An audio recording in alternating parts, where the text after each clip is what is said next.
আমি আর বিশ্ববিদ্যালয়ে পড়াইতে পারুম না।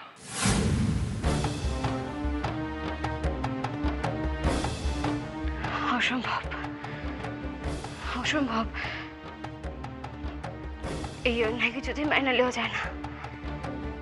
সোনা, তোমার জ্যাঠামশাই বলেছিলেন তিনি নাকি নিজে গিয়ে এ বিষয়ে ওদের সঙ্গে কথাবার্তা বলবেন।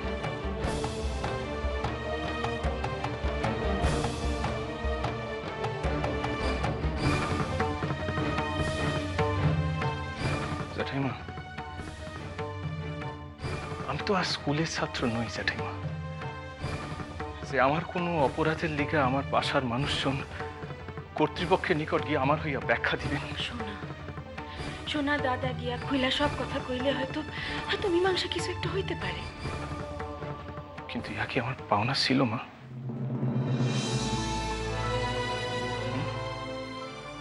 ইয়া তো আমার পাওনা ছিল না। ইয়া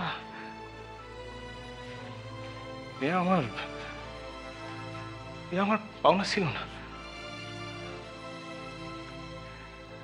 আমার এত কষ্ট কইরা তিলে তিলে অর্জন করা সুনাম তারা এইভাবে এক মুহূর্তে শেষ কইরা দিয়ে চলে গেল।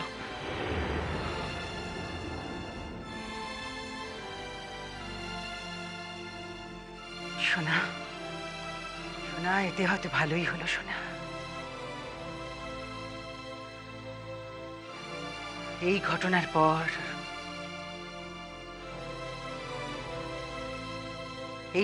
পর আর কোনোভাবে তাদের সঙ্গে কোনো রকম সম্পর্ক রাখা আমাদের পক্ষে যে সম্ভব নয় সেটা প্রমাণ হয়ে গেল।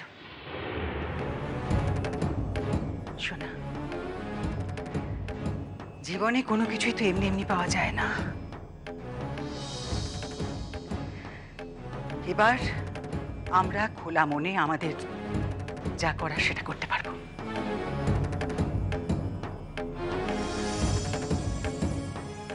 ধরে নাও না সোনা, ধরে নাও যে